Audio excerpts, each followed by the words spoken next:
Ghana is one of the most visited African countries, and on your Ghanaian trip, you must visit these monuments: the Kwame Nkrumah Memorial Pavilion, Black Star Gates, and Black Star Square.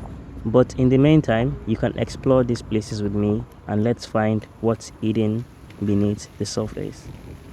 Why don't you put your device in full screen so we can explore the good, the bad, and the ugly together? Our first location for the day is the Kwame Nkrumah Memorial Pavilion. All three of these monuments are close to each other and it can be said that they're on the same road.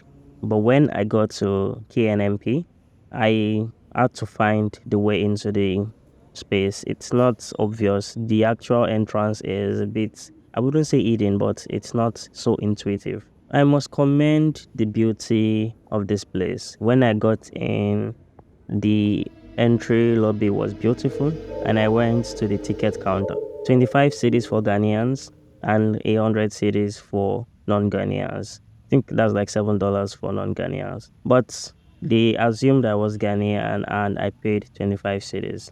The main attraction at the reception or lobby is the former president's vehicle. It's a very beautiful car. I do not know what brand it is, but probably somebody in the comment section can let me know. Like I said, beautiful, blue, and it's a perfect way to captivate the audience. Everybody that came in, that was the first thing they said, and it automatically drew them in, including myself. A few minutes in the reception later, and I finally paid for my ticket, shot a few videos in the lobby. I went into the courtyard proper. If you enjoy watching amazing videos about travel within Africa, you should subscribe because I have a lot of amazing content coming up over the next few weeks from 6 different countries, and I'm sure you are going to enjoy them. Subscribe. We cannot talk about Pan-Africanism without talking about Kwame Nkrumah. He is one of the main proponents and one of the early dreamers for his dream. But unfortunately, decades after his death, we are farther away from Pan-Africanism than we were when he was alive.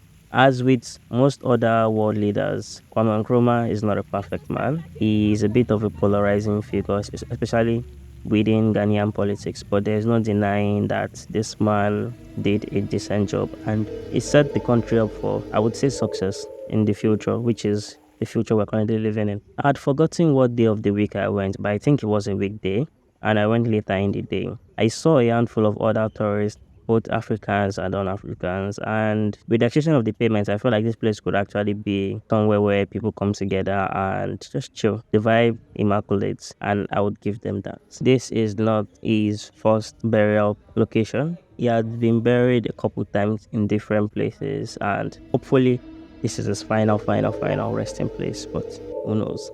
I believe there is a museum structure, two separate museums where I'm correct. It's currently Ghanaian election season, and I'm not going to pretend as though I'm an expert on Ghanaian politics, but there has been a lot of talk about this memorial pavilion. I believe it was recently rebuilt or renovated, and that has been like a political touch point or selling point for the current people in government. I think one of the things that the brains behind this project did well was they created an entire ecosystem around this pavilion. It's very easy to just create the burial mound itself, and once you come you see it for a few minutes and you're done. But when you come in, there is like a long walkway leading to a statue and where he and his wife are buried. This location is very green and the fountains around it give it that extra boost to make it an amazing place. 10 out of 10 design, and it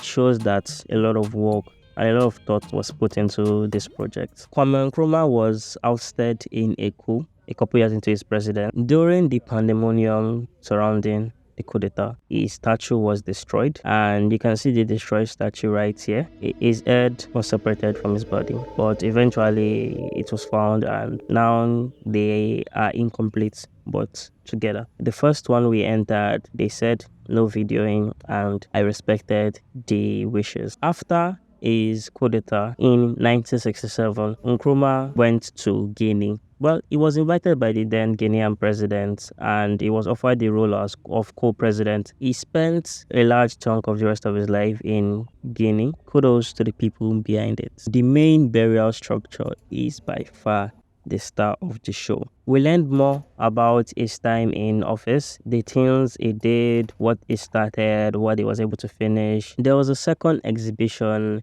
with a different entrance and it featured his professional life. We got to see a lot of memorabilia from his childhood and you can find a large chunk of the things that were in his office as president, the decks, the chairs, the pens, and basically there's a reimagination of what his office looked like with the actual items that were there.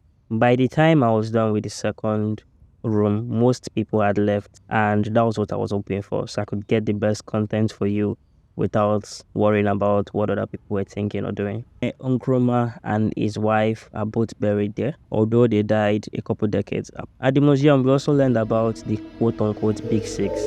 Those are like the six main, but I call them founding fathers of Ghana. I don't know if that's right. Ghanaians in the comment section, please correct me if I'm wrong. Yes, but like the six founding fathers of Ghana. As mentioned earlier, Pan-Africanism is one of the longest and most important legacies of Kwame Nkrumah. And there was a lot of talk about that. And to be honest, the man wasn't just about talk. He talked the talk, but he also walked the walk. New statue in front of Kwame Nkrumah's, hopefully his final resting place, and I hope this statue doesn't get destroyed in the future. The Memorial Pavilion is where Kwame Nkrumah stood to declare Ghana's independence in 1957. There's a beautiful mural in the vicinity, and while you are there, it just feels so quaint and I don't know how to explain, but it just feels very nice. On the 27th of April 1972, Kwame Nkrumah died in Bucharest, Romania, where he went to seek medical care. Nkrumah was buried 3 times.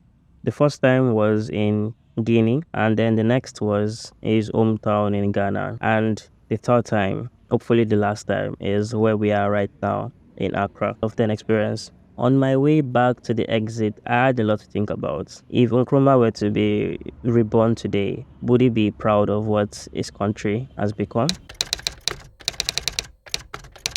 I left the Memorial Pavilion after about an hour and a half, 1 or 2 hours there.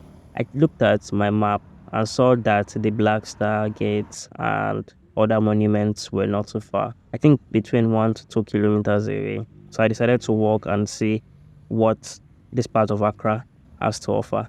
Surprisingly, this is not my first time in Accra, but I've never been here before. I finally saw the Black Star Gate for the first time, and although there was a bit of construction around the roundabout, it just felt so beautiful. When you Google Ghana, when you Google Accra, even as a child, this is the image that I mentally assigned to Ghana. And seeing it for the first time was just so beautiful. I walked around it, I saw it from different perspectives. I was under it. It was just a beautiful experience, I'm not gonna lie. And the cars that drove around it were like background noise. I don't know how to explain it. They were like background noise, adding more to the ambience. I believe that's the Accra Sports Stadium beside it. I might be wrong, but I believe that's it. And for a long time, this stadium wasn't accredited by CAF, but after the recent African Games, I hope future Black Star Games would be played here. I can only hope. At that time, it was getting very late and I was losing a lot of sunlight. So I decided to head on over next door. I feel the Black Star Square is decent. It's nice, but there really is nothing to do there. It's not somewhere that I would say has a lot of, in music terms, replay value. If I hadn't been here before, I probably would not be here. So I walked around, I saw the square.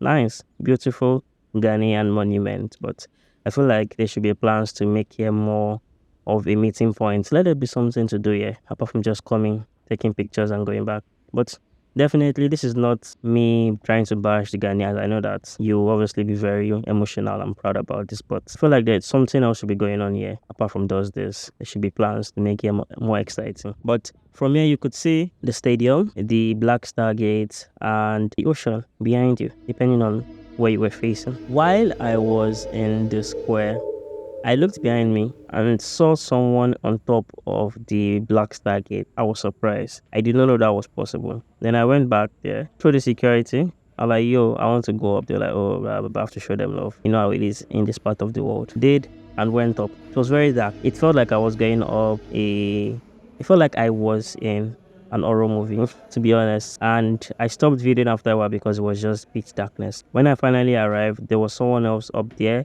There was a Ghanaian flag, and I guess it was good. It was nice. I should have gone there earlier in the day, but still, it was a nice experience. I got to see 360 views of this very important area of the country.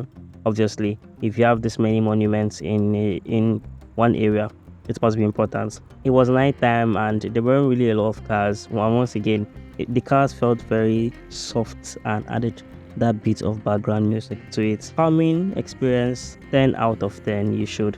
If you're still here, congratulations. I don't know why. But definitely you should subscribe and watch the next few videos.